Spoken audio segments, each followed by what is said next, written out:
નમસ્કાર, આપ જોઈ રહ્યા છો નેશન પ્લસ ન્યૂઝ. હું છું આપની સાથે હેતલ ભગત. છોટાઉદેપુર જિલ્લાના સંખેડા તાલુકાના પરવેટા જૂથ ગ્રામ પંચાયતના નવીન પંચાયત મકાનનું લોકાર્પણ જિલ્લા પંચાયતના પ્રમુખ અને ધારાસભ્યની ઉપસ્થિતિમાં થયું હતું. છોટાઉદેપુર જિલ્લાના સંખેડા તાલુકાના પરવેટા ગામે નવીન પંચાયત મકાન બનાવવામાં આવ્યું છે, જેમાં તલાટીનું નિવાસસ્થાન પણ સામેલ છે. આ ઉપરાંત આ જગ્યા ઉપર વિશાળ પંચાયત મકાન પણ બનાવવામાં આવ્યું છે.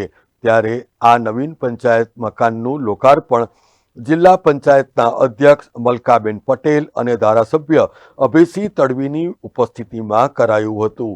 આ પ્રસંગે તાલુકા પંચાયત પ્રમુખ દીપિકાબેન, ગ્રામ પંચાયતના સરપંચ, શાળાના આચાર્યો, શિક્ષકો તેમજ મોટી સંખ્યામાં ગામના આગેવાનો ઉપસ્થિત રહ્યા હતા. Rehan Patel, Nation Plus News, Chhota Udepur.